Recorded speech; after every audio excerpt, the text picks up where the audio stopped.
Bienvenidos y bienvenidas a RAM, un podcast de la tecnología en el que hablamos sobre el desarrollo de videojuegos. Este programa está presentado por Jorge Cantón y Mauricio García.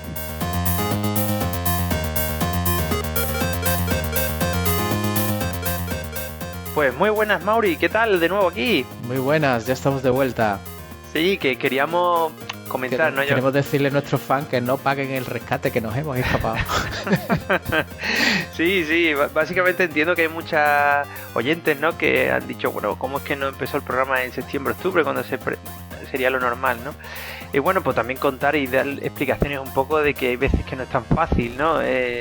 En traer a la gente que traemos, intentamos siempre que sean gente top en tema de videojuegos y de la industria y bueno, dentro de lo que hacemos, pues claro, hay veces que llamas a alguien que no está acostumbrado, por ejemplo, a salir en entrevistas, y entonces te puede decir que no se siente cómodo. También es un poco el motivo por el que creamos el programa, para entrevistar a gente realmente desde dentro y no escuchar los mensajes del departamento de marketing o el CEO o el director creativo, que son los que suelen aparecer más públicamente en el mundo de los videojuegos, sino escuchar gente que realmente trabaja codo con codo ahí con el código, con los modelos 3D, los con la curritos, música, ¿no? Los que se dejan la vida en la trinchera para que el juego salga adelante. Efectivamente, y muchas veces ellos, pues bueno, pues no están acostumbrados. Pero bueno, tampoco le vamos a echar la culpa a nuestros invitados.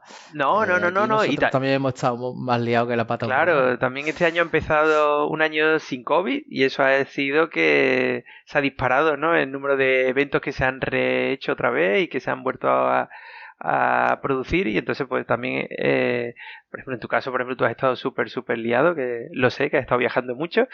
Y también decir eso, que hay otros invitados también que hemos estado hablando con ellos, pero aunque la gente no lo sepa, cada vez cuando traemos un invitado aquí, pues hay veces que tenemos que pedir varios permisos. Si es una empresa AAA, pedimos permisos a Estados Unidos, después de varios correos nos pueden vetar cosas que no podamos decir, incluso hay veces que nos vetan al invitado y no lo podemos entrevistar. Es decir, que no es tan fácil muchas veces traer a la gente que... Ya estamos metiéndonos en un nivel que empieza a complicarse la cosa, pero bueno, para eso estamos, ¿no? Claro que sí, hombre. Y bueno, hoy tenemos la suerte de que viene a divertirse al hormiguero. No, tío, al hormiguero Héctor, no, tío. Viene Héctor Sanz, principal 3D artist de Mercury Steam, que creo que es un artista impresionante. Y bueno, hoy tenemos a él a ver que nos cuenta un poco de su vida, de su carrera, cómo ha llegado a tener dicho puesto, ¿no? Sí, tiene una carrera bastante interesante, bastante espectacular, y a ver si le sacamos todos los detallitos a su carrera. Pues vamos a ello.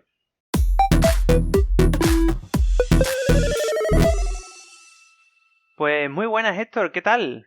Pues muy bien, muchas gracias por tenerme por aquí. Muchas gracias a ti, ¿no? Por venirte y pasar un rato con nosotros contándonos aventurillas. Vale, pues bueno, como siempre, tu carrera pues tiene muchos pasos y vamos a intentar desgranarla uno a uno, pero siempre empezamos con algunas preguntas que las llamamos rompehielos.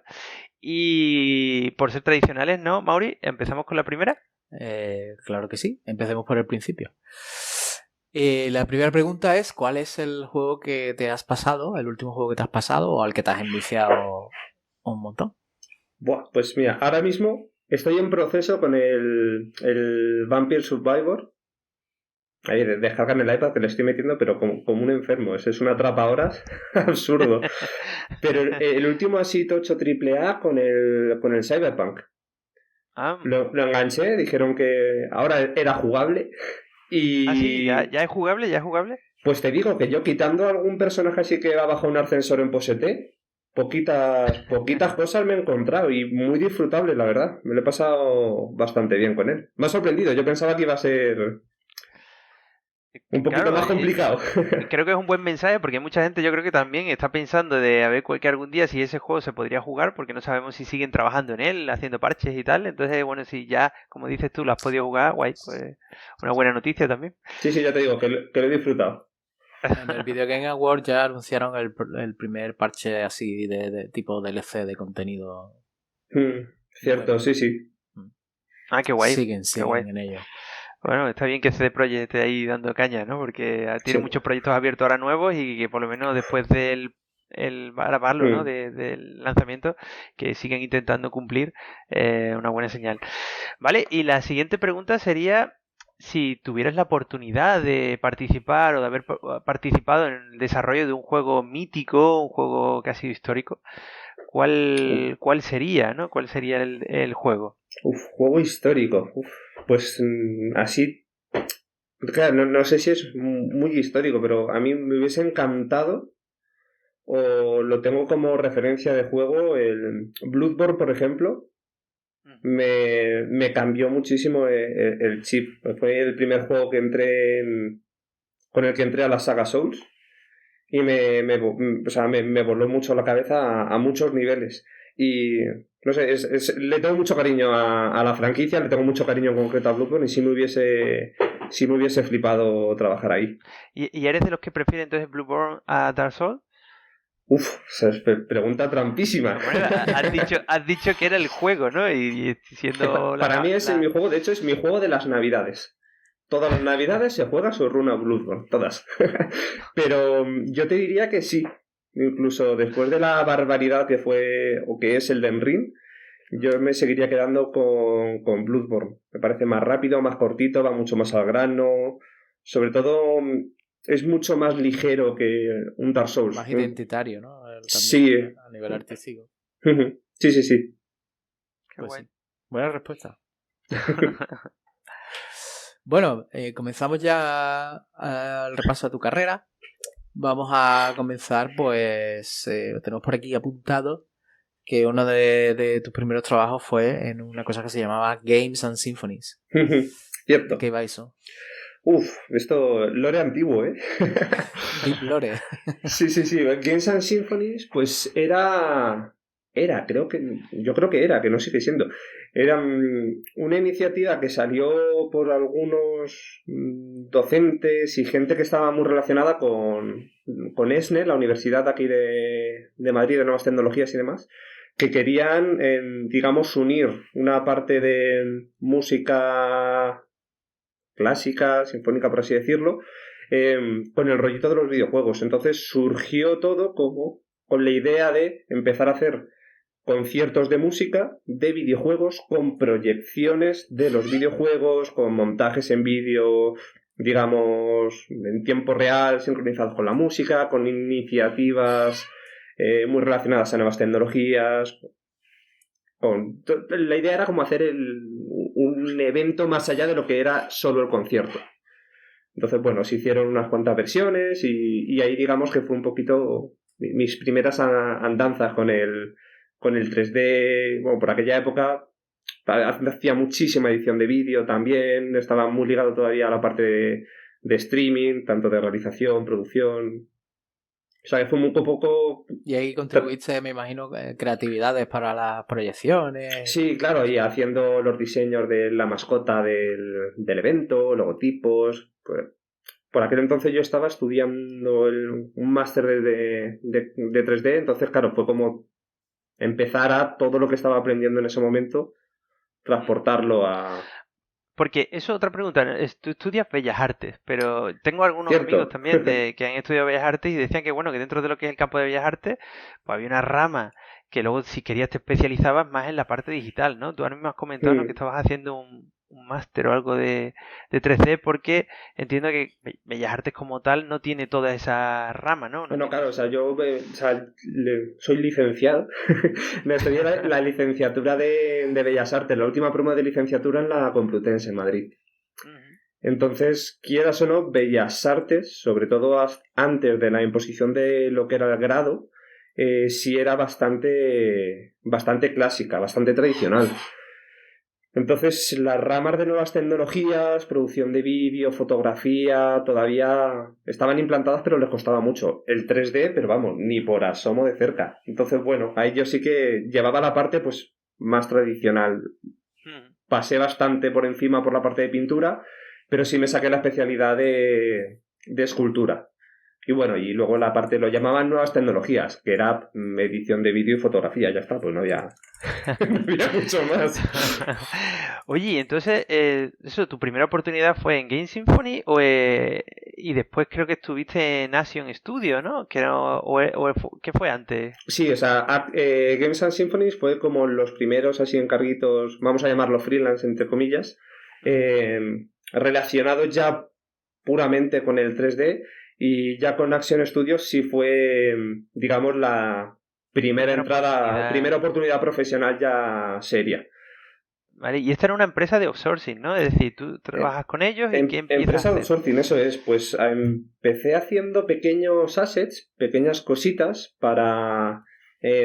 por aquella época que estaban... ¿cómo se llamaba? Con algunos DLCs o contenido adicional para Amnesia, empezaron con Soma. Y hice ahí muy poquitas cosas, pero luego a lo que de verdad me metieron ahí caña, es un poco de coña, pero un videojuego de fútbol australiano. Hostia.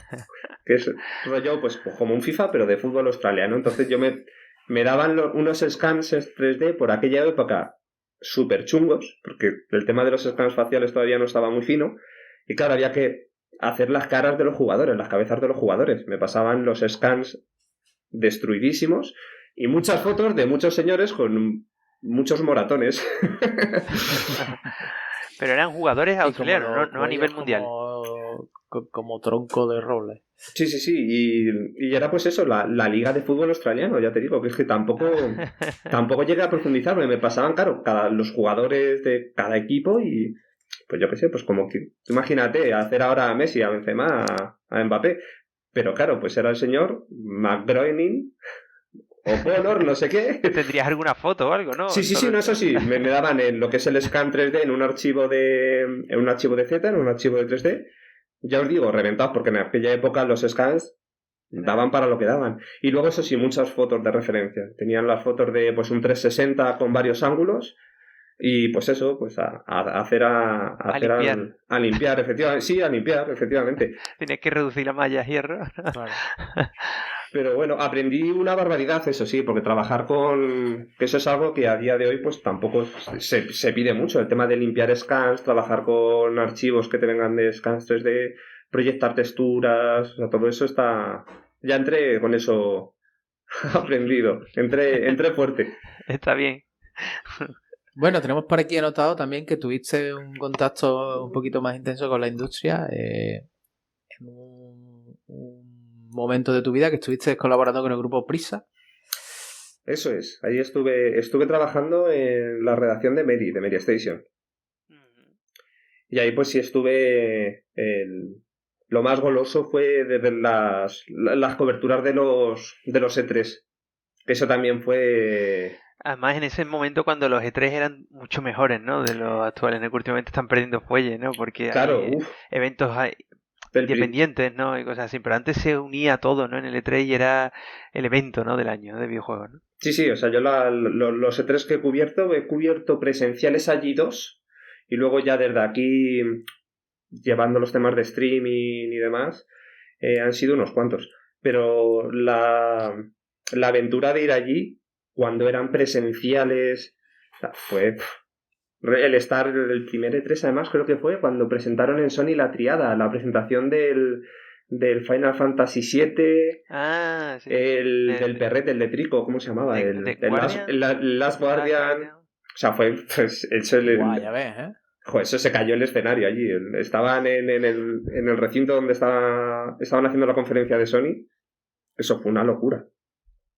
Entonces, eso, bueno. No me lo puedo ni imaginar. Bueno, ¿y cómo es? Cuéntanos un poco cómo fue tu experiencia allí. Es decir, tú llegas allí pues corriendo de un sitio para otro. Efectivamente, es correr, dormir poco, comer regular. es un estrés que no os imagináis. Es lo típico de... Es una fantasía, es un sueño, es todo muy bonito, pero luego estar allí es una batalla. Es durísimo, durísimo. Y cualquier compañero que haya estado, el resto de compañeros que han hecho las coberturas en Meri o en otros medios, los de Eurogamer, que también se meten ahí unas curras interesantes, o sea, todos en general, la respuesta va a ser la misma. Cubrir el E3 es un infierno. Y es terrorífico, o sea, es un crunch constante durante una semana, porque tú llegas allí Y nada más poner el pie en Los Ángeles es estrés. Es ve al recinto, consigue las acreditaciones, vuelve al hotel, prepara las cámaras, carga las cámaras, coge los portátiles, graba, coge las tarjetas, edita, sube, redacta artículos, una entrevista. Ya, pero es que tengo agendado una entrevista a las 12:15 y la siguiente es a las 12:20, pero está en la otra punta del otro pabellón. Es correr con los trípodes, con las cámaras, como puedas.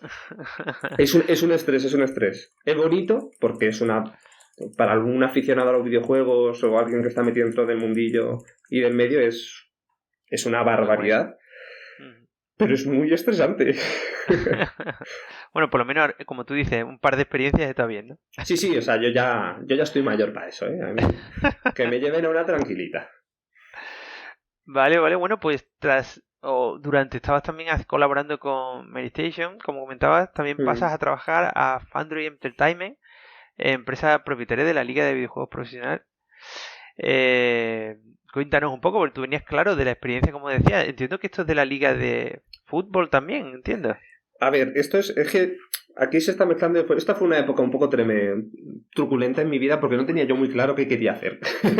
Entonces, yo de la facultad yo salí con toda la parte de vídeo y demás, haciendo mucho streaming. Tenía un colega con Edu Yuguero, nos montamos ahí como nuestra pequeña productora de streaming, de realización. Ahí es donde pues, estuve trabajando, se llamaba un TTV, estuvimos ahí haciendo pues eso, mucho evento de realización y de producción de streaming, sobre todo relacionado con los eSports. Y ahí ya, pues Edu sí se fue a Barcelona y él se estuvo trabajando con la LVP.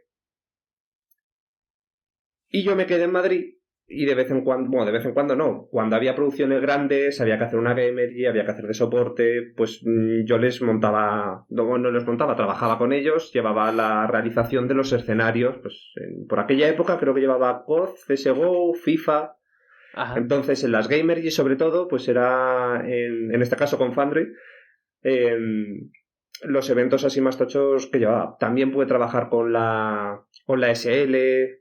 Algo con Dreamhack creo que también hice. Sé que por aquella época no era todo tan masivo y tan grande, entonces pues tenías la facilidad de poder estar en todos los fregados si querías. Entonces fue esto, como dices, una época en la que tú, digamos que no sabes si te quieres dedicar al diseño más o al ser streamer, que ahora está de moda, no sé yo si ahora mirando para atrás y dices... O sea, hay el mundillo de lo que es el streamer de Twitch, como se conoce hoy, yo creo que por aquella época ni existía. O no, al menos no tenía la pegada que tiene ahora. Pero a mí, por ejemplo, el tema de la realización técnica, el montarte un escenario con los streams, móntate aquí tu mezcladora, una TriCaster o tira un Aten, empieza a tirar cables, vamos a montar el escenario con las cámaras, ahora mete cámara 1, cámara 2, Pixie Vans en el LoL, no sé qué. A mí eso me flipaba. Pero sí era cierto que en aquella época tampoco me daba de comer, pero era como, no sé si quiero hacer esto hasta el fin de mis días, no sé si voy a aguantar este ritmo. Y ahí fue cuando decidí tirar un poquito de freno de mano y decir, bueno, si a ti, Héctor, lo que te gustaba era hacer esculturitas, mancharte las manos, modelar, hacer 3D, ¿por qué no lo siguen los videojuegos? Pero vamos a buscar otro camino. Y ahí fue cuando ya pues fue una apuesta y decir, venga, vamos a tirar por el 3D, vamos a tirar por el modelado serio de verdad. Y ahí fue cuando ya te centraste un poco más en crear justo. portfolio, imagino, ¿no? Sí, pues ahí fue cuando me hice estudié un máster en Animum, una escuela de Málaga que tiene unos másters online. La verdad es que bastante guay, tuve mucha suerte con los tutores que me tocaron en el máster, me fue bastante guay. Y ahí ya fue pues cuando empezó todo relacionado ya con el mundo de producción de videojuegos. Y según tenemos entendido, pues tu primera oportunidad fue en Future Lighthouse. Eso es, ahí ya después de Action Studios el siguiente estudio fue Future Lighthouse, que ahí estudio de realidad virtual en Madrid. Yo fue de los primeros importantes que hubo en Madrid de VR. Eso sí que fue una aventura. Sí, unos auténticos pioneros que estuvieron trabajando contenidos de VR, pues cuando cuando la VR pues no era todavía ni siquiera un producto, ¿no? Sí, eso sí, fue tirarse a la piscina y la verdad es que a nivel de capacidades técnicas y demás teníamos un equipo pues muy visionario y también muy potente, con pues eso, equipo de ingenieros, programadores, la verdad es que fue divertida esa época. Además, en Future Lighthouse se hicieron experiencias para, ¿no? Experiencias comerciales, para anuncios, para marcas importantes, porque era algo, como dices, muy pionero, en el que se estaban planteando hacer algo que se planteaba que en unos años, en 5 años, iba a funcionar y ya todo el mundo iba a tener unas gafas. Y claro, era como una startup, ¿no? Que tenía muy buena pinta y que se invirtió muchísimo dinero, ¿no? En crear experiencias muy profesionales para todo este ámbito. ¿Cómo fue tu experiencia un poco allí? Pues... Eso, además de que has dicho de aprender, es decir, entiendo que la primera vez que también tenías contacto con cascos quizás también y como sí. eran los primeros, ¿no? Porque entiendo que sería con las primeras, no sé si DK1, DK2 o ya estaban las... Pues cuando yo empecé era ya con el DK2, que recuerdo que nos llegó a la oficina pues a los 2 meses de entrar yo en el estudio. Pero vamos, a mí, poniendo en paralelo, me recuerda ahora un poco con el boom que está viendo con el metaverso. Es un poco el rollo de tecnología nueva, va a ser el futuro, todo el mundo va a tener un casco de realidad virtual en su casa. Bueno, no todo el mundo lo tiene, pero fue un poco así, fue todo un crecimiento muy rápido, muchísima innovación, todo el mundo quería tener algo en VR.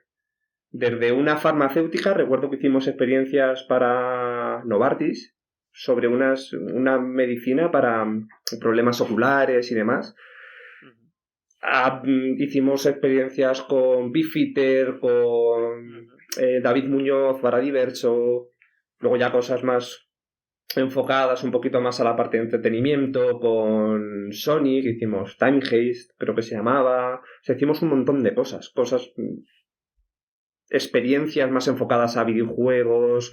El estudio también tenía una parte de creación de experiencias, digamos, propias. Y llegó un acuerdo con la propia Oculus, con Facebook, hicimos queríamos que fuese una serie de contenido por capítulos, no sé a cuántos llegaron al final, pero bueno, se llamaba Melita, la verdad que todo contenido muy low poly, muy bonito, todo con un mensaje muy medioambiental por aquella época también, o sea que hacías contenido muy interesante. Y trabajamos con PlayStation VR, hicimos también una serie de capítulos de la leyenda del Rey Mono para PlayStation VR. O sea que al final... ¿Cómo de grande erais el equipo, no? De que hacíais todo eso, ¿no? Pues la cosa es que no éramos tan grandes, es que éramos poquitos. Lo único que al final se convirtió en un trabajo muy multidisciplinar. Yo recuerdo que allí, pues yo ahora mismo tengo súper claro mi rol y estoy muy especializado, pero en la época lo mismo te tocaba modelar un personaje y texturizarlo, que riguearlo, animarlo, montar un set de luces en Unity o cogerte e irte a grabar con un set de cámara con estereoscopía y... O sea, ahí está, navaja suiza, eso es lo bueno. Sí. Pues eso que se valora mucho del producto español. Que eso de los profesionales españoles en el extranjero se valora o tenemos fama de ser esas navajas suizas de que te arreglamos los marrones como podamos, somos muy resolutivos. Sí. Oye, y antes has comentado del tema del metaverso. ¿Qué opinas tú, no? Es decir, el metaverso no es más que un nombre marketingiano, ¿no? Que se le ha puesto a la misma evolución que hubo en ese momento con el tema de VR, que se pensaba que aquello iba a hacer la adopción de esa nueva tecnología iba a ser mucho más rápida. Años después volvemos a estar en la misma situación, porque aquello era en 2016-2017, es decir, que años después seguimos en la misma situación. Bueno, no, evidentemente el hardware ha avanzado mucho y el software también. Que ahora es un mercado estable, no es muy grande, pero ahora mismo no, es una plataforma más. Es como hace 10 años, pues la PSP era una consola más, con un recorrido comercial más pequeño que las otras, pero era una consola más, pues ahora es un poco así, ¿no? Eso es un mercado más pequeñito, pero es estable, tiene un número de jugadores asiduos que están ahí, que están consumiendo productos. Sí, pero yo digo con respecto a lo que es lo que hemos comentado antes, la idea del metaverso, ¿no? La idea de que todo el mundo tendrá un ordenador en casa, pero no todo el mundo tendrá unas gafas en casa y tú trabajarás con tus gafas, es un Ya. poco Ready Player One, será nuestra puerta La de maquinaria del entrada a todo, hype, ¿no? pero es la maquinaria del hype enfocada a inversores. Claro, a mí lo que Muchas me, veces lo que me da... hacen hype para que nos compremos un juego y tengamos muchas ganas de que salga un producto. Nos generan esas ganas y esto es generar ganas para que haya inversores dispuestos a financiar pues toda esa fase de evolución tecnológica que todavía Bueno, falta. Fíjate, ¿no? En el momento en el que Meta, ¿no? Antiguamente Facebook, dice que se va a gastar la auténtica millonada en los próximos años en una cosa que se va a llamar metaverso, pues salen subvenciones europeas, salen un montón de empresas poniendo un montón de dinero en algo, incluso ahora que se pinchó un poco aquella idea, ¿no? De Meta por el mal año a nivel económico y tal, y que parece que hubo ahí un poco de traspié, pues eso, parece que ahora no todo el mundo ya quiere utilizar la palabra metaverso, pero sigue habiendo subvenciones y cosas orientadas al metaverso y tal, porque eso va más lento, ¿no? Y entonces todo eso... Aquí yo creo que me voy a meter en un berenjenal y Dale. voy a abrir un melón. me río ya porque me la veo venir. Hemos venido a darlo todo. A mí lo que no es que me moleste, ¿no? Pero es lo que me tira un poquito para atrás es con el boom este de Meta, que siendo que soy una persona que digamos que está muy metida en el desarrollo de videojuegos, que soy una persona que está, digamos, muy metida dentro del sector tecnológico. Punto número 1, todavía no tengo muy claro qué es esto del metaverso. Punto número 2, me da la sensación de que ha estado siempre muy ligado o muy cerca de todo el tema criptomonedas, NFTs, y ha habido muchísimo boom que ha subido muy fuerte, que se le ha pegado muy fuerte también. Entonces, que ha sido un mercado como muy volátil, muy de altibajos. Ahora, por ejemplo, con el tema de las IAs, está otra vez todo el mercado el panorama está súper revuelto, al menos en la comunidad artística ahora con el tema de las IAs está siendo muy cañero.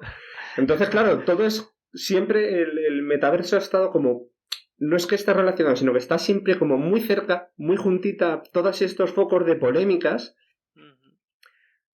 que lo ves desde fuera y dices, han sido trends muy importantes, muy significativos que han ocurrido en espacios de tiempo solapados. Que no estoy diciendo que el metaverso digamos, se alimente de o tenga colaboración con este tipo de fenómenos, pero como ha ocurrido todo a la vez y ha estado eso, pues como muy juntito. Se retroalimentan, ¿no? Porque ya que vas a tener un metaverso, ¿por qué no tener digital ownership? Y si vas a tener digital ownership, pues que sea con blockchain. Y claro, ya te lo han juntado todos, ¿sabes? Eso es, y para hacer mis avatares voy a utilizar una IA porque... Y los mundos del metaverso van a estar ahora realizados con este ChatGPT que te monta aquí unas historias del copón. Sí, la verdad es que... Inversores millonarios fumando Kojimas. Pero bueno, de todas maneras, yo por ejemplo soy partidario de que la idea del futuro metaverso tal me parece atractiva, me parece la de Ready Player One, ¿no? Me parece que sí, que puede ser que en el futuro pues trabajemos con este tipo de dispositivos que posiblemente sean distintos, sean mucho más ligeros, más tal, ¿no? Que sean como así como gafas, ¿no? También ahora hay un boom, ¿no? También que se dice que Apple va a lanzar próximamente su gafas. Sí, llevamos un año entero viendo vídeos en YouTube que dicen la semana que viene sale el casco de... Se anuncia el casco de Apple, así lleva un año. Pero es un nuevo intento de decir, a ver si alguien acierta con lo que hace, ¿no? Y realmente empuja el negocio, porque lo que decíais, ¿no? Al final hay muchas empresas que al final se crea eso y ya todo el mundo quiere trabajar en eso nuevo. Pero... Hombre, lo bueno de estas cosas es que siempre va a haber inversores detrás con las manos de estas calentitas, en plan de me quema el dinero. Y van a empujar, entonces van a empujar hacia algún lado, y si no es en el desarrollo de software va a ser en el de hardware, y cualquiera de las dos es buena dirección en este caso. Y pasó con la VR, con la VR era necesario ese empujón, y si no llega a haber el boom en el 2016, 2017, 2015, en esa época de, pues eso, gente que dijera voy a invertir en esto a saco y todo el mundo invirtiendo, pues ahora no tendríamos unas PlayStation VR, no tendríamos las Oculus Quest, no tendríamos una oferta y una variedad ahora de cascos, por ejemplo, de hardware, que ha bajado muchísimo de precio. Yo recuerdo las HTC a más de 1.000 pavazos y necesitabas un ordenador de 4.000 para mover cualquier cosa. Vale. Pues sí. Hoy día también siguen, ahora con la crisis ha aumentado muchas cosas también de precio. También el último casco que tenemos más reciente, ¿no? de Meta es carísimo, ¿no? Es decir, que todavía hay mucho que pulir, yo creo, en el camino, pero es verdad que cada vez estamos más cerca y nos acercamos más en la dirección. Vale, bueno, aquí... vamos a darle carpetazo. Que hemos desraileado la conversación hacia el metaverso. Vamos a retomar nuestros derroteros. Tu época en Future Lighthouse se acaba porque creo que el estudio cierra, ¿no? Porque no acaba de encontrar su continuidad en 2018. No sé si a ti te pilló el cierre. Yo me fui antes del cierre, me fui unos meses antes. ¿Pero te fuiste porque lo veías venir o te fuiste porque ya encontraste otra oportunidad? En principio, digamos que mi tiempo en Future Lighthouse terminó. Vale. Pero vamos, en principio fue, ya os digo, fue un paso, la verdad, me vino bien también para, digamos, centrar. En aquella época, pues, digamos, era bastante jovencito y... uno como que siempre aguarda las esperanzas de, pues, este va a ser mi sitio para siempre, ¿no? Aquí estoy calentito, aquí estoy cómodo, es mi espacio de confort, y fue, digamos, la primera bofetada de realidad en la industria de, bueno, ¿y ahora qué? Entonces, sí, me vino bien para ponerme un poquito las pilas en ese aspecto, porque pues, los que no lo sé, vosotros imagino que lo sabéis, tenéis ya bagaje charlando con mucha gente del mundillo, pero esto es súper no volátil, pero es muy dinámico. Entonces los puestos de trabajo van variando mucho, acabas un proyecto y pasas a otra empresa, pasas a otro estudio, pasas a otro proyecto, a lo mejor aunque sea dentro de la misma empresa, siempre estás moviendo, es muy raro estar mucho tiempo en el mismo sitio, y también es necesario para crecer a nivel profesional, a nivel de currículum, a nivel de salario, a nivel de todo. O sea que es algo sano. Yo lo veo como algo sano, vaya. Sí, sin duda. Además también a los perfiles creativos les cansa un poco, les quema un poco estar haciendo siempre lo mismo. Entonces ese dinamismo viene bien. Y aquí es cuando se cruza en el camino de Héctor con Mercury Steam, el gran estudio español responsable de juegazos AAA, entre ellos pues 2 Castlevania, sin ir más lejos. ¿Cómo fue? ¿Cómo te enteraste de que estaba esa oportunidad ahí? Pues no me enteré, fue de casualidad, porque yo estaba, además, estaba muy de bajón en esa época, porque estaba haciendo algún carguillo de freelance, había ido... en aquella época también estaba en casa, haciendo portfolio, haciendo trabajo de freelance. Y consejo que le doy a la gente cuando estás en ese impasse entre trabajos o no encuentras cosas, eventos. O sea, hay eventos aquí ahora en Madrid, por ejemplo, tenemos un montón de eventos, rollo beer workings, eventos como gente dando charlas, se llaman GDC, vaya. En Twitter tenés un mogollón de información. Charlas. Eso es. Y ese tipo de eventos para hacer networking y demás son súper útiles. Yo ya me lié la manta a la cabeza. Hay uno que se hace en Portugal, en la península de Troya, se llama el caballo de Troya era un unicornio, de Trojan Horse was a unicorn.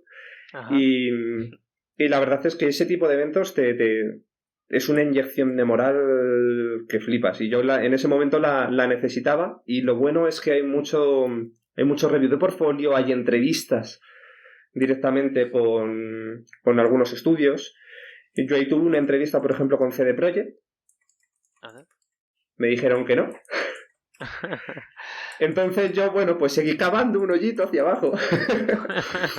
Y en ese momento, justo después de, yo creo que después de las entrevistas que tuve con CD Projekt y tal, como a la semana, un antiguo profesor del máster que hice en Animu me llamó y me dijo: Héctor, yo estoy currando en Mercury y necesitan gente. ¿Te molaría? Y dije: ahora mismo me apunto un bombardeo. Sí, claro. Claro. O sea, fue el timing perfecto de estaba en el momento adecuado. Estaba súper chiquito, estaba además con una bajona moral bastante importante y esto fue como, venga, vamos para arriba otra vez y nada, tuve una prueba de arte. Cuéntanos, ¿cómo es, ¿no? ¿Cómo es la entrevista en un estudio así? ¿Tienes una prueba de arte, has comentado? Sí, pues en este caso tuve el primer contacto en este caso, con el lead de toda la parte de 3D del estudio, con Albert, y luego ya con recursos humanos, y sí me mandan una prueba. En este caso, pues será una prueba básicamente... por aquella época era creo que era yo entré en la segunda campaña de Space Lords. Space Lords, que antes se llamaba Raiders of the Broken Planet. Y ahí pues la prueba fue una retopología con hacer unos bakes, unas texturas, y pues más que nada es demostrar pues un poquito, dan por hecho que según en tu portfolio el nivel que tienes es el válido y demás, pero yo creo que en ese caso estaba más enfocado a cómo controlar de optimización y sobre todo si eres capaz, o sea, si estás trabajando a unos tiempos y a un nivel en el que puedes entrar en producción, que es lo que necesitaban en ese momento, una persona que entre y el día 1 esté ya. ¿Cuánto tiempo te dan para la prueba? Pues en general yo he hecho pruebas de todo tipo. La de Mercury creo que fue una semana. Una semana de tiempo. Para la prueba que era en ese momento, la que hice yo al menos, más que suficiente, pero he hecho de todo tipo. En otros estudios sí es cierto que no me han dado un límite de tiempo. Me han dicho lo que tú consideres, lo cual es un arma de doble filo. Es curioso, ¿no? Todo esto, ¿no? Porque, claro, en el sentido de que cuando tú entrevistas a una persona muchas veces quieres verlo en directo hacer algo, ¿no? Y ver cómo se maneja, ¿no? Pero claro, en una cosa que es tan larga, como tú dices, pues tú ahora te mandan algo a casa y ahora...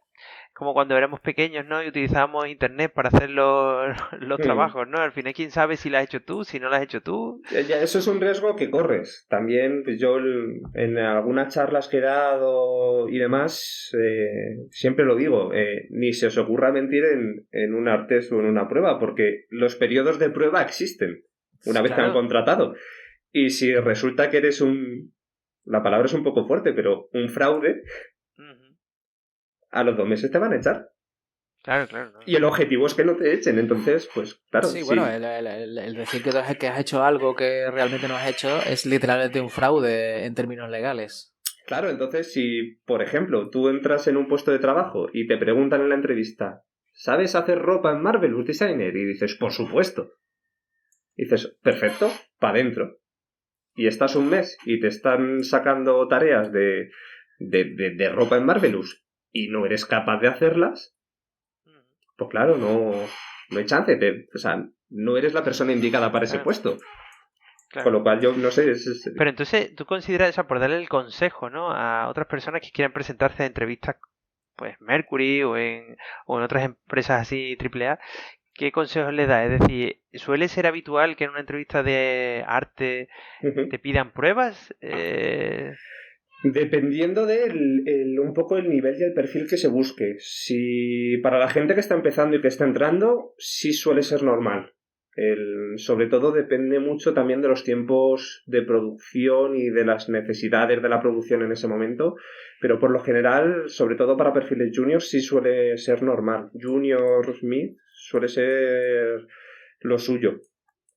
Claro, es que el tema, por ejemplo, a una persona senior o siendo ya un poco egocéntrico, a mí ahora mismo me dices, oye, hazme una prueba, es como, ¿cuándo? O sea, yo tengo un trabajo, ¿sabes? Si yo quisiera aplicar a otra empresa, es como yo trabajo full time 8 horas, más luego que curro en la universidad.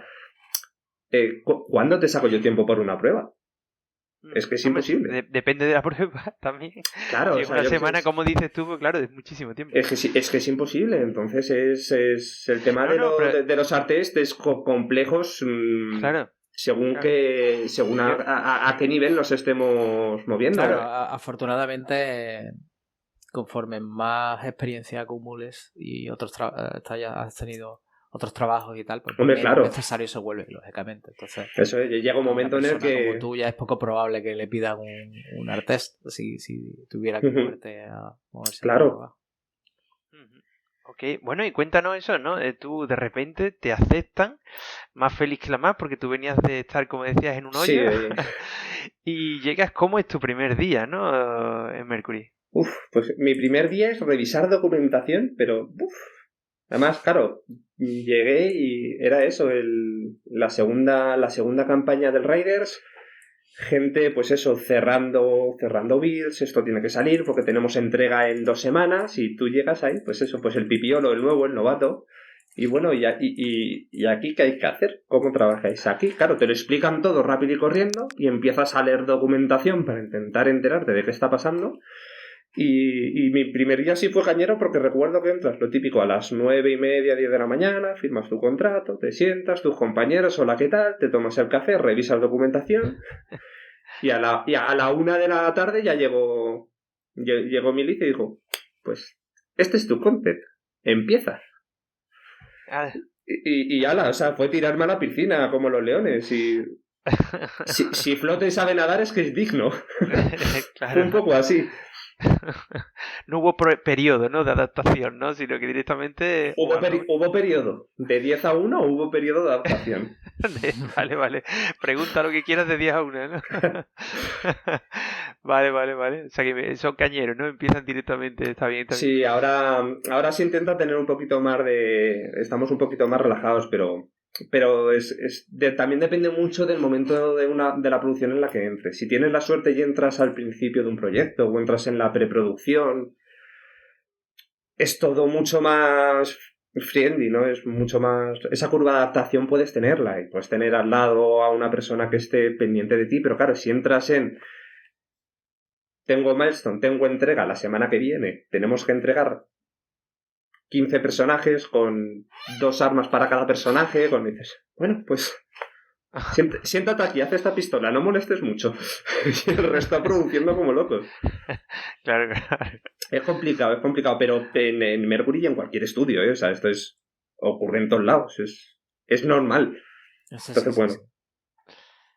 ¿Qué metodología se usa en los proyectos del estudio? En el sentido de que tú llegas y te encuentras ya ese trabajo que está dado de alta en una aplicación. ¿Alguien ha pensado esas tareas por ti o se reúne cada grupúsculo para hacer Scrum? ¿Hay algún tipo de sistema así que se esté usando en el estudio? En principio está todo bastante bien organizado. Ahí con los diferentes departamentos intentamos que la comunicación sea muy, muy orgánica y dentro, por ejemplo, producción es un departamento que tiene que ser muy potente, no solo en Mercury, sino en cualquier empresa. Es mi visión personal, vaya.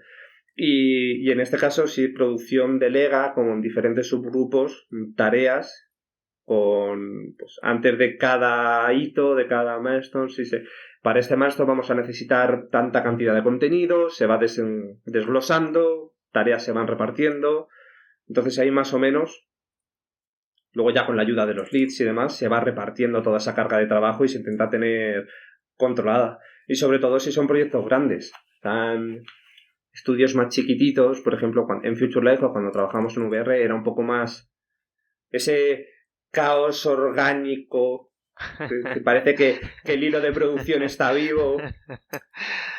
En ese sentido, cuando es un estudio más de un desarrollo un poquito más de garaje, por así decirlo, ¿no? Más que lo vamos a ver más en estudios pequeños, estudios indie, en game jams, ese tipo de trabajo de, bueno, vamos todos a la vez y a subsistir. En ese caso pues puede funcionar bien. Cuando el estudio empieza a ser más grande, o te organizas o es terrorífico. Ok, vale, bueno, cuéntanos sobre tus proyectos, ¿no? En Mercury, ¿no? Porque empiezas como artista 3D, pero hoy día eres principal, ¿no? 3D artist Mercury. Entonces, bueno, pues has tenido ya una experiencia dentro del estudio, has participado en varios proyectos. Cuéntanos un poco, los primeros proyectos hasta los actuales. Pues mira, empecé, como os decía, en Riders. Y en Riders, cuando entré, de hecho, entré en el departamento de personajes. Pero claro, al principio, como buen pipiolo, pues bueno, no te vamos a dar un personaje, vas a empezar haciendo armas. Entonces, pues empecé haciendo pistolas, la pistola cada vez se fue convirtiendo en una pistola más grande, pasamos a los drones, y por idas y venidas del destino acabamos haciendo, pues, bosses. Y de los bosses pasamos a intercalar bosses, personajes, y ahí hubo, la verdad, Riders fue un proyecto muy guay y aprendí un montón porque había muchísimo contenido a nivel de personajes, criaturas, mechas gigantes. Allá aprendí un montón. Y ahí, digamos, ya me fui alejando mucho del tema props y armas, lo dejé completamente aparcado. Y luego ya, pues, terminamos todo el contenido de Raiders, se empezó a llamar Space Lords después. Cerramos ya lo que era la cuarta campaña de Space Lords y comenzó la producción de Metroid Dread. Cambié de proyecto y ahí ya pues montamos el equipo de personajes y ahí estuve haciendo pues personajes para Metroid.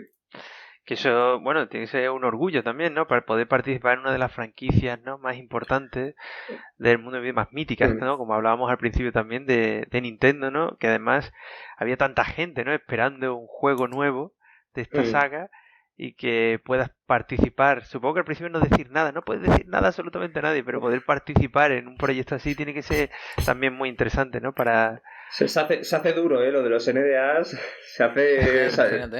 Uf. Además, cuando son proyectos así, ¿no? Que te hace tanta ilusión, es como, cuesta... Claro, que quedas con colegas, ¿no? Bueno, pues estoy trabajando en este, pues yo no puedo decir nada, ¿no? A ver, es lo que toca, ¿eh? Cuando tú pasaste a Metroid Dread, ¿Riders continuaba en desarrollo? Sí, Riders se continuó bastante no desarrollo, sino en, digamos, mantenimiento, y iban añadiendo contenido. Las campañas se quedaron, las 4 campañas que tiene Space Lords, pero sí siguieron añadiendo mogollón de contenido. Hicimos, claro, la batería que teníamos de personajes, de skins, de armas, era muy grande, entonces siguieron poquito a poco y le dieron muchísima continuidad. A día de hoy, yo creo que sigue... Bueno, los servidores de Space Lords siguen y no sé cuánta comunidad habrá. Pero ahí está. Contenido ya no se saca. Vamos, que yo sepa, no están sacando más contenido nuevo. Vale, y... cuéntanos un poco, si nos puedes decir eso, cuando empezáis un juego, ¿no? Como digo, como Metroid, ¿cómo es el equipo, ¿no?, de arte? ¿Cómo os organizáis, ¿no? Es decir, supongo que es una superproducción, entonces supongo que consumiría mucha gente, incluso entraría mucha gente, ¿no?, en el estudio para el desarrollo, ¿no? Pues aunque no os lo creéis, no éramos tantos. O sea, al final el equipo era bastante contenido. Sí hubo un punto de la producción en los que, pues, en personajes seríamos unos 9 en el pico más alto. Después se fueron distribuyendo a otros departamentos más especializados, a Prox o Enviro, pero tampoco es un equipo especialmente grande. Supongo que todo es muy senior, ¿no?, para poder producir tanto contenido y de tanta calidad, ¿no? Pues al final no te queda otra. O sea, seas senior o no seas senior, hay que sacar curro. Entonces, al final, si no eres senior, te haces senior en una producción así. Bueno, hay una cosa que han alabado de la primera a la última review de Metroid, que son sus animaciones. Las animaciones de los personajes y el sistema de animaciones que lo soporta, todos los detallitos, las adaptaciones de agarrarte al filito, soltar, todo ese fine tuning es algo que no ha dejado indiferente a la prensa ni a los jugadores. No es por sacar pecho, pero el equipo de animadores que tenemos, de programación y demás que tenemos es muy bueno. Entonces sí, el curro que se metieron los animadores fue interesante.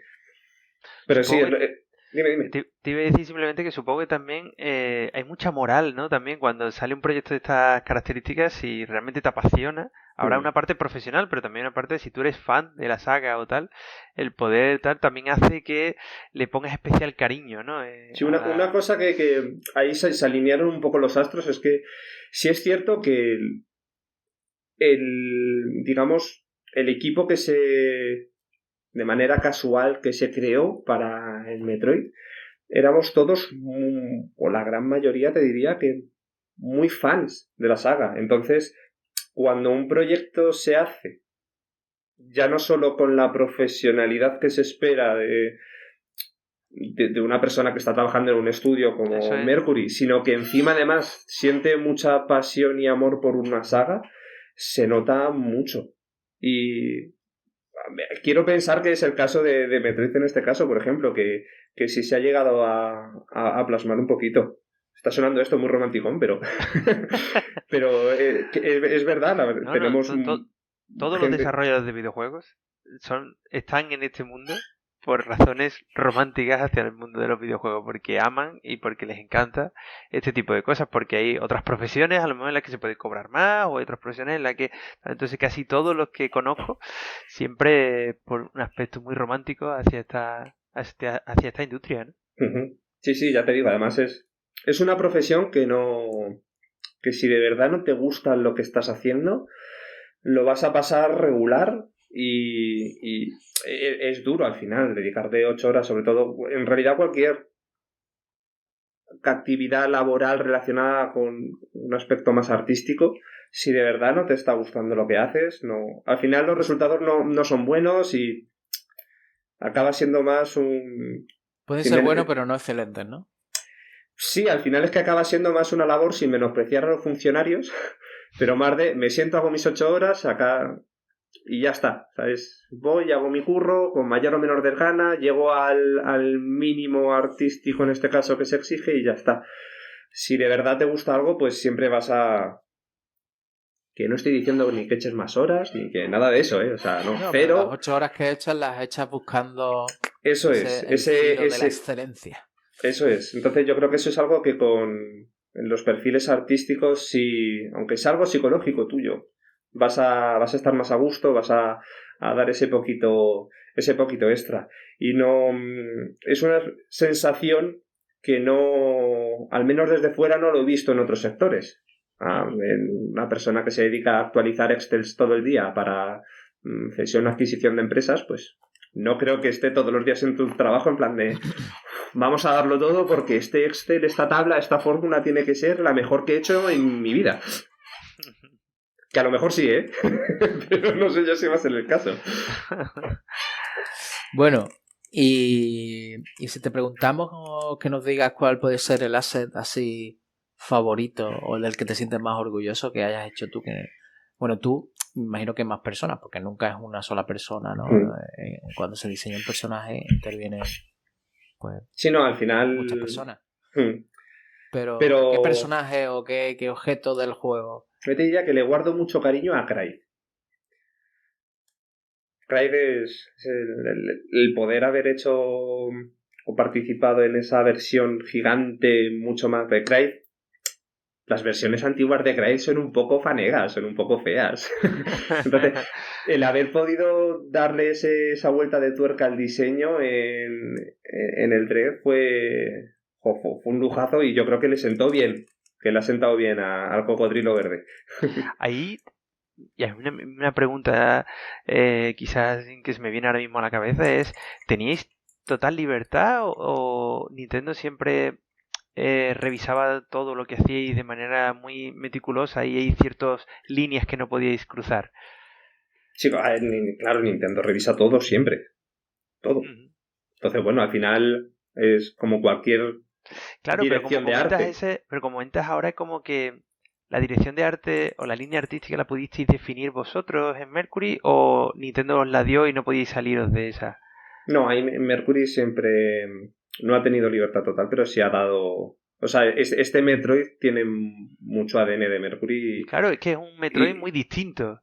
Por eso lo preguntaba, ¿no? Que también yo creo que era necesario plataforma nueva.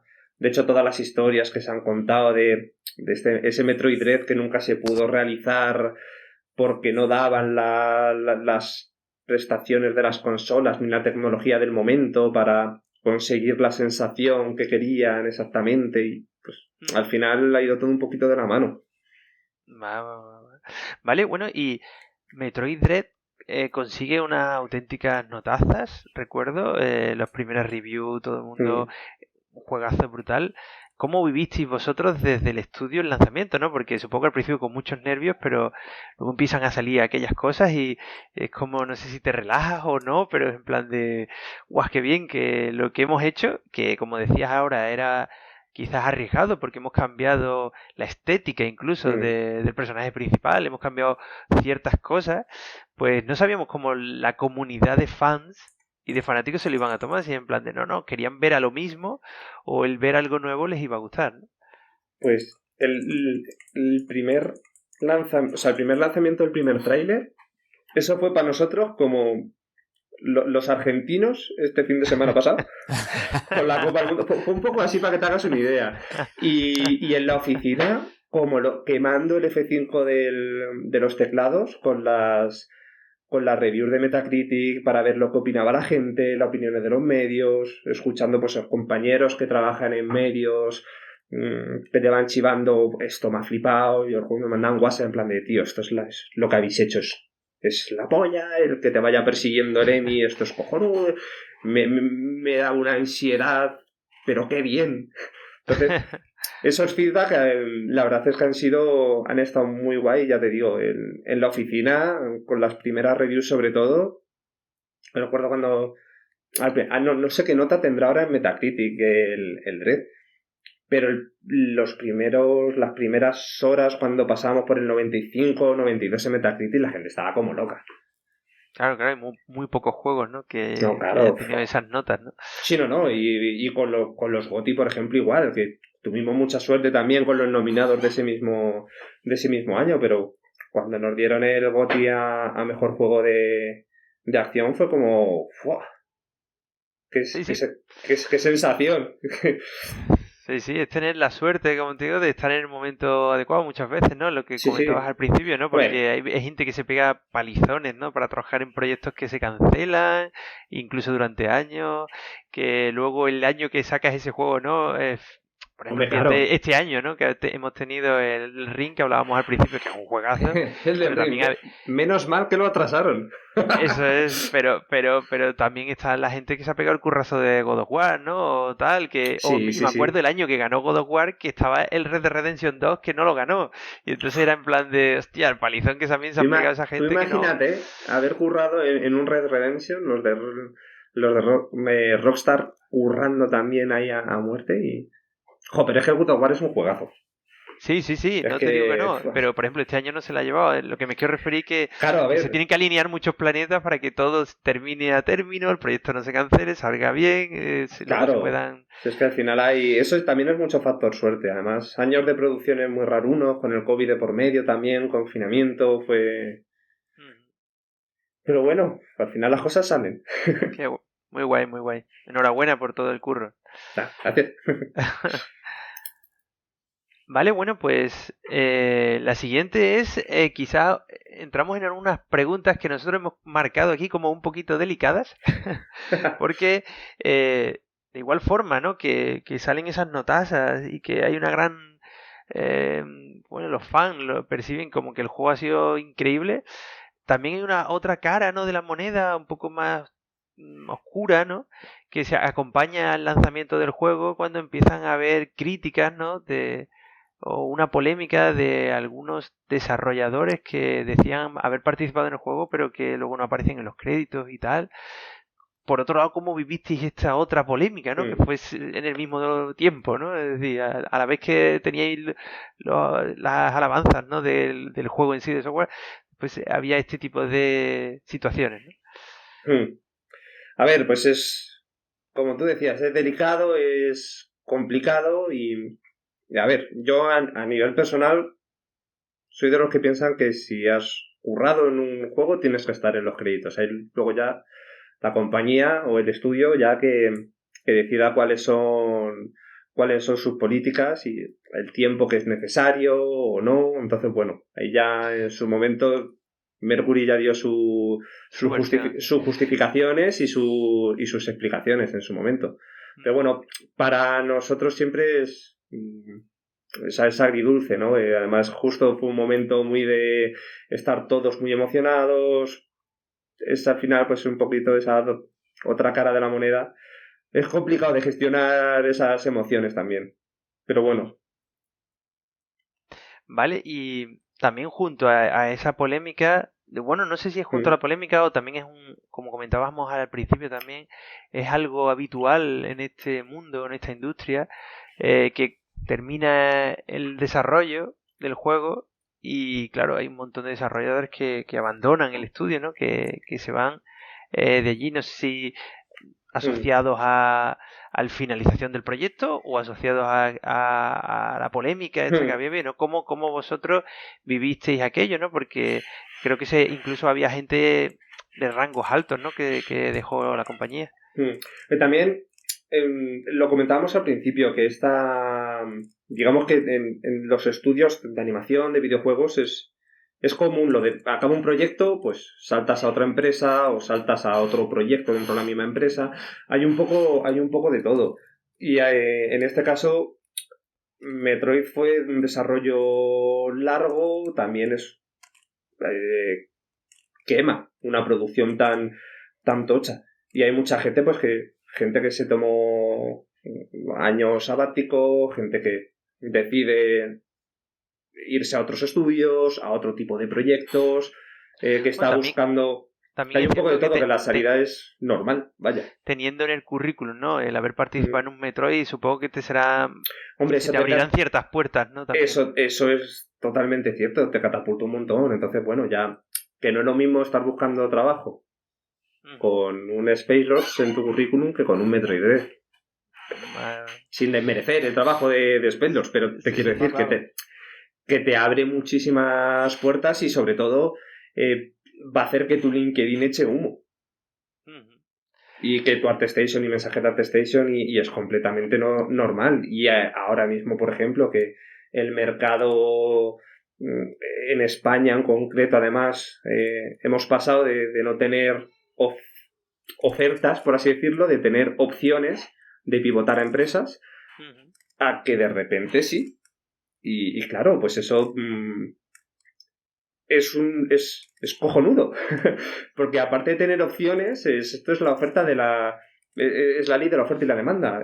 Si quieres mantener a tus trabajadores, tienen que mejorar condiciones porque fuera están mejorando condiciones, con lo cual es un win-win para todos. Para los que se van porque van a algo mejor, para los que se quedan porque mejoramos condiciones, o sea, es muy necesario. Y precisamente el hecho de que el mercado se mueva, de que la gente pivota a otros estudios, hace que todo crezca. A mí me parece súper positivo. Sí, la verdad es que a veces no hay nada como que te saquen de la zona de confort para ponerte las pilas, ¿no? Sí. Tanto al empleado como a la empresa. Pero además igualmente tiene que ser competitiva y ofrecer un sitio donde la gente sea a gusto. Es que es necesario y como profesional también es muy interesante crecer dentro de la propia empresa, pero también salir y poder pivotar o poder estar en otros estudios, ver metodologías diferentes, trabajar con diferentes directores de arte, trabajar con diferentes metodologías, software, diferentes motores. O sea que de todo, no es lo mismo trabajar con Unreal que con Unity, que en el caso de Mercury con un motor propio. Es que hay un montón de opciones fuera, entonces esto te va a hacer crecer como profesional en todos los sentidos. O sea, el cambio por lo general no suele ser malo. Sí. Oye, y en Mercury, eso recuerdo que quizá el lanzamiento se vio un poco empañado por estas cosas que hemos comentado. ¿Ha cambiado el estudio en algo o ha intentado cambiar algo para que en futuros lanzamientos intentara evitar esa situación? Porque no, teniendo entre sus manos un juegazo desarrollado, pues nos gusta, ¿no? El que se acompañe también de alguna polémica, ¿no? Que algunos estudios han tenido o tal.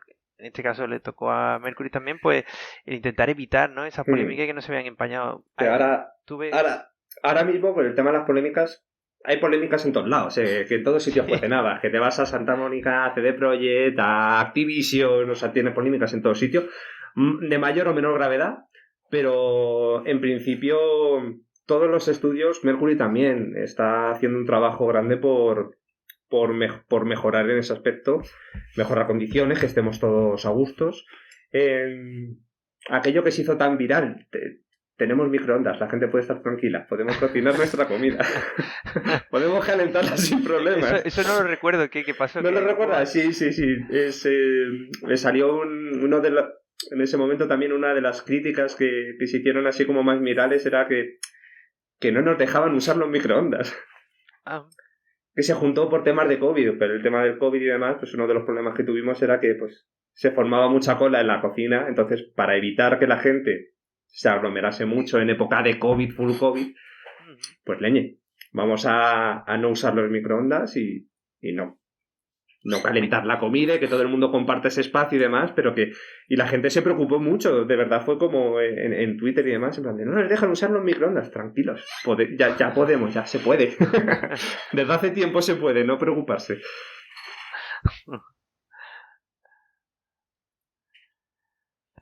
Bueno, y moviéndonos un poquito más a tu trayectoria como artista, nos interesa mucho saber cómo está un poco evolucionando el tema de las herramientas y el entorno de trabajo de un artista 3D. Entendemos que hay como ciertas tecnologías que son muy disruptivas. Una de ellas es, por ejemplo, Blender, ¿no? Que hace 2-3 años pues habría que estar muy loco para usarla, pero a día de hoy ya la estamos empezando a ver que ha penetrado lo que es el desarrollo de videojuegos profesional y se está usando cada vez más. Una vez más hablamos de un toque de atención y de salir de la zona de confort para Autodesk, que se está un poco durmiendo en los laguneles con sus herramientas y sus condiciones draconianas. Un poco sí. Siempre viene bien, ¿verdad? Que te sacuda el avispero. Hombre, desde luego, sí. Y todo lo que es generación procedural, generación con inteligencia artificial, se vienen muchos cambios para la vida de un artista. No sé tú cómo ves tu perfil en ese sentido. Mira, algo que me fascina de mi profesión como creador de personajes en 3D es que por narices tienes que estar actualizado, porque dar 2 suspiros y de repente todo ha avanzado y tú te has quedado atrás. Entonces es complicado. Y muchas veces, claro, en una producción o en un estudio tienes tu parcelita en la que haces tu desarrollo, estás 4 o 5 años, 2, el tiempo que sea, en un proyecto, en tu zonita de confort, ¿no? Con tu software que utilizas, pero claro, mientras tú estás ahí, todo va evolucionando, todo va avanzando, las versiones de ese software se van lanzando, pero tú te has quedado en esa versión porque es la que necesitas para producir. Entonces, tienes que estudiar en casa, o sea, no te queda otra. Tienes que hacer cursos, tienes que actualizarte. Y ahí, por ejemplo, el trabajar en la universidad me mantiene actualizado por obligación. Y ya los chavales en la universidad o la propia universidad siempre va metiendo contenido nuevo, tienes que actualizar temarios y eso, la verdad es que, digamos, me salva un poco el que me, entre comillas, obliga a estar actualizado. Así que bueno, eso me facilita un poco la vida.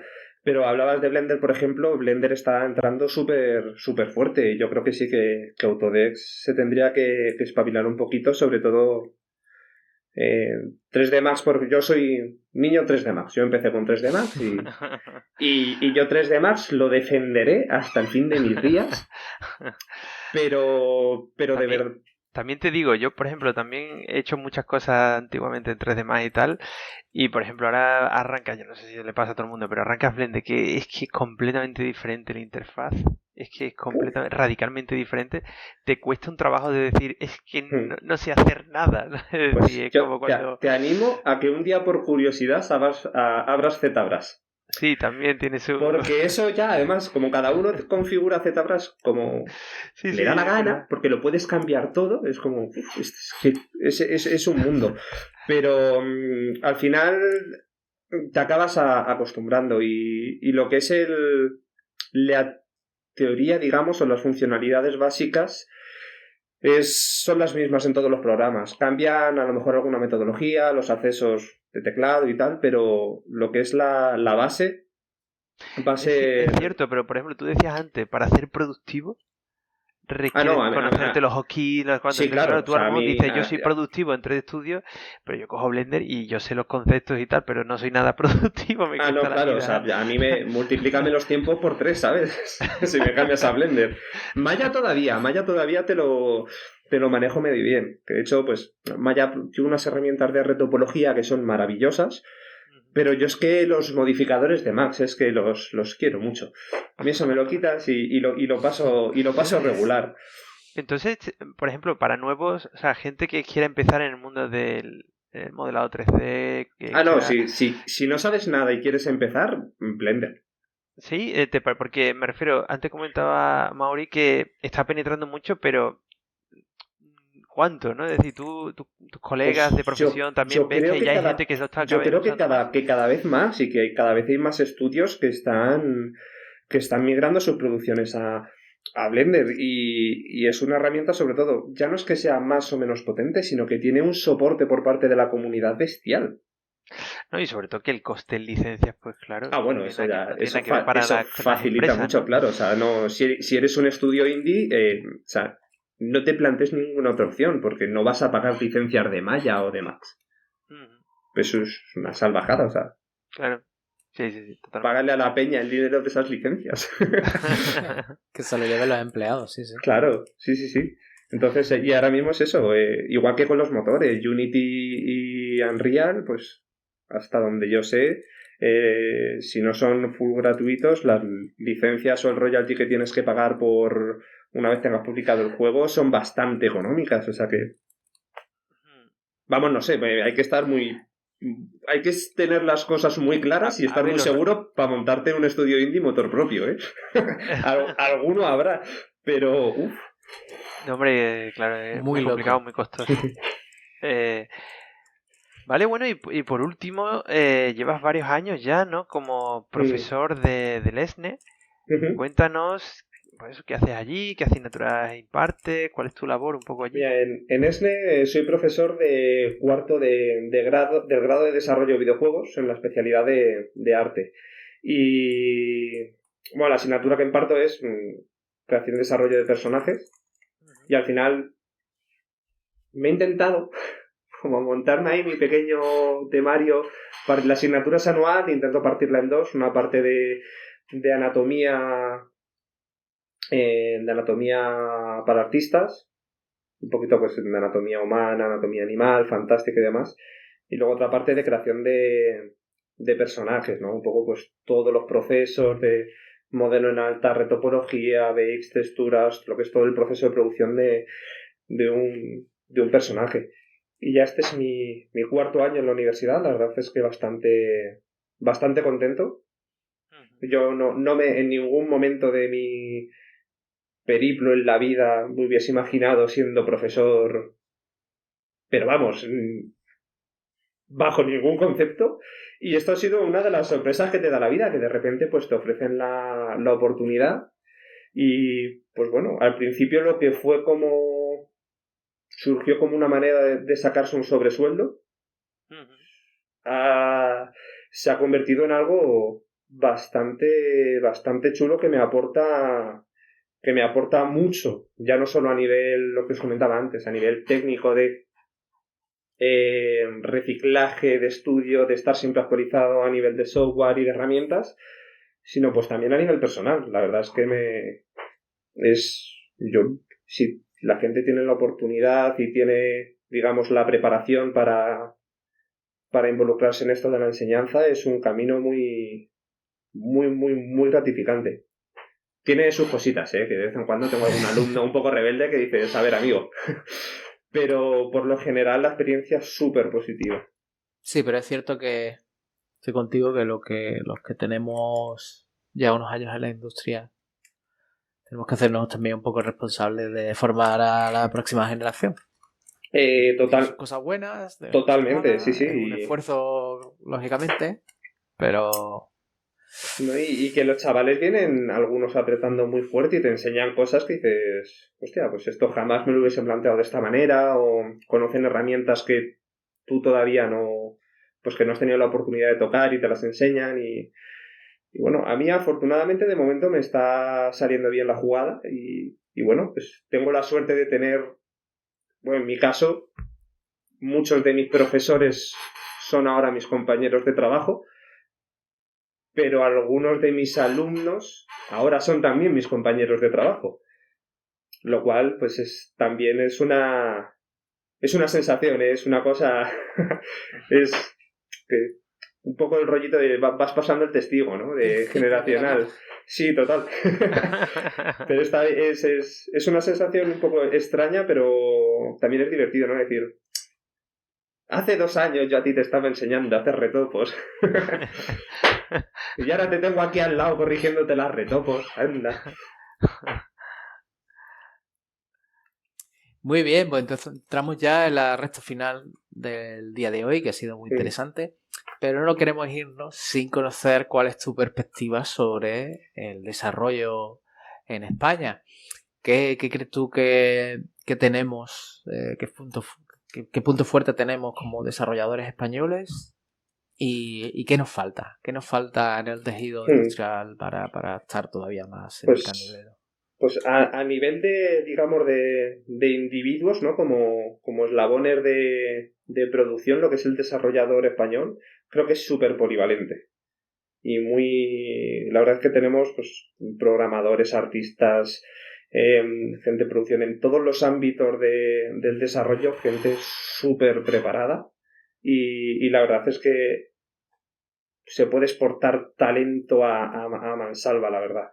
Y también empezamos a tener muchas asociaciones, muchos eventos alrededor del desarrollo con muchas propuestas muy interesantes y que están funcionando súper bien. Ahí está AEBI, por ejemplo, también, que tiene muchas charlas, muchísima información, cursos, lo que os comentaba antes, eventos como los Beer Working, las GDCs.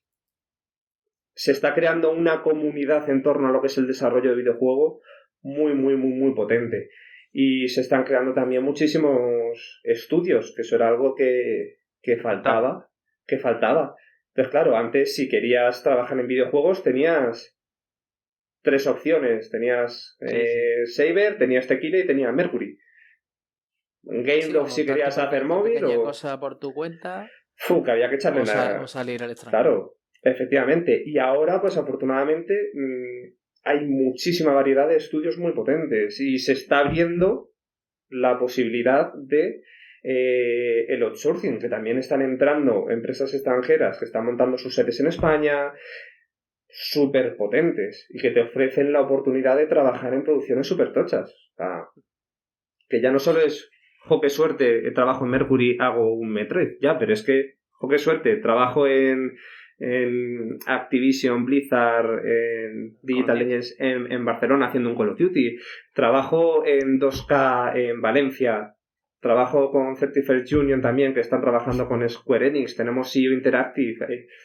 Es que hay una barbaridad de empresas de outsourcing que están surgiendo ahora mismo también con proyectos internacionales súper grandes, de gente que hace outsourcing para Horizon Zero Dawn, para Guerrilla, para Naughty Dog, para Sony Santa Mónica, o sea, que de verdad ya no hace falta salir al extranjero, y menos aún con el tema del teletrabajo, que eso, en ese aspecto, la pandemia hizo que se pusiesen las pilas todos ahí muy fuerte, y ahora mismo pues es un reclamo absoluto. Muchísima gente...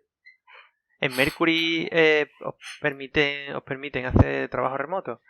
Es una política híbrida, por así decirlo. Porque hay gente que, digamos, puedes trabajar en X días desde casa, pero en general en Mercury sí le mola el rollo de ir a trabajar a la oficina. O sea, y se genera un ambiente también bastante orgánico de comunicación entre los departamentos, entre los compañeros, entonces está bien.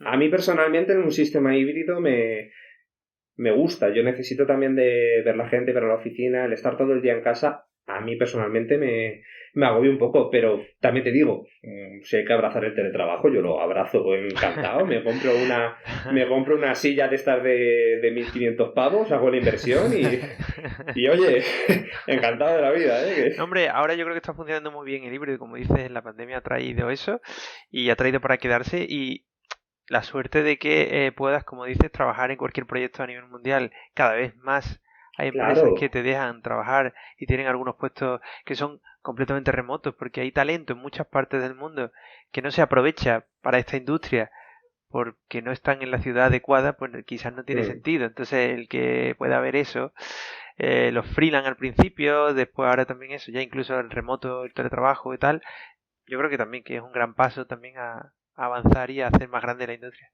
Sí, totalmente de acuerdo con eso. Bueno, ya que le hemos dado un repasito a la industria, hablemos ahora de ti personalmente, ¿no? Tú como artista 3D o como desarrollador en la industria, quizás tienes acaso algún sueño o alguna proyección, en plan, quiero aprender esta nueva tecnología o ir progresando hacia este rol. ¿Cómo te ves a ti mismo? Pues yo ahora mismo sí que echo de menos quizá profundizar un poquito más en, digamos, tecnología más next gen. En este caso, por ejemplo, sobre todo a mí, dentro del desarrollo de personajes, pues humanos y criaturas es de las cosas que más me flipan. Y, por ejemplo, no sé si habéis visto el Callisto Protocol. Sí. Las faciales más realistas que he visto yo moviéndose en tiempo real. O sea, me parece una salvajada lo que han conseguido hacer. Y me gustaría mucho llegar a ese punto a nivel pues de mi portfolio y de mi desarrollo personal, de llegar a implementar esa calidad en unos tiempos aceptables, el depurar técnicas y seguir un poquito la trayectoria que estoy teniendo, que no me puedo quejar, me está yendo muy bien. Pero bueno, sí me gustaría mucho empezar que ya es algo que estoy profundizando, el tema de pues un poquito más de gestión de equipos, gestión de tener personas a cargo, ir empezando un poquito a tener esos roles un poquito más, no de producción de un departamento, de gestión de talento, ¿no? pero de poder empezar pues eso a saber llevar equipos, por así decirlo, pero con la calmita, o sea, eso a medio plazo yo estoy muy bien haciendo mis muñecos, yo quiero seguir haciendo mis personajes y un poco por eso también ese rol, ¿no? Como de senior o de principal character artist en este caso, de poder seguir haciendo personajes y de estar metido en la producción. Que es, al final a mí lo que me gusta es eso, es estar metido en los fregados, pero hasta aquí, hasta las cejas. Que si no, la parte de ser lead, por así decirlo, está muy bien. Pues está muy bien, es necesaria. Sí, ¿no? Y yo se lo he dicho a mucha gente, o cuando he hecho alguna entrevista o lo que sea, en plan de yo quiero el sueldo del lead, pero no las responsabilidades y la gestión de Excel de un lead. Buen intento. Efectivamente, entonces en ese aspecto, en el puesto que estoy ahora, estoy como muy cómodo porque tengo no el sueldo del lead, pero bueno, está bien. Y sigo haciendo personajes, que es lo que más, ahora mismo lo que más me apasiona, me gusta, me obsesiona y que dure mucho. Estupendo, pues así lo deseamos nosotros. Muy bien, ese es nuestro deseo para ti también.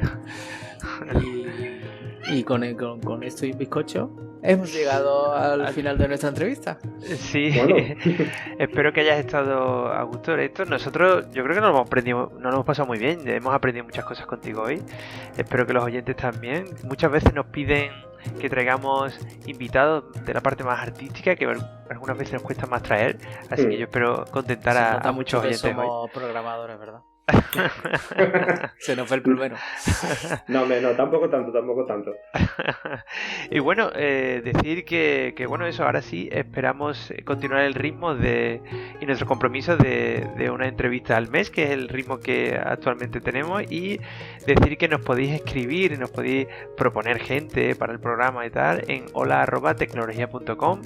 Podéis encontrarnos en la web en https://tecnologia.com. Podéis buscarnos en Facebook como La Tecnologería y en Twitter como @tecnologería. Y lo más importante, pues ya nos podéis escuchar en un montón de plataformas, en iTunes, en YouTube, en iVoox y Amazon Music y Spotify, todo lo que tenga un podcast, soporte podcast, allí estaremos. Ahí estamos. Así que nada más, hasta aquí el programa de hoy. Un saludo a todos y nos vemos en la próxima. Nos vemos en la próxima. Chao.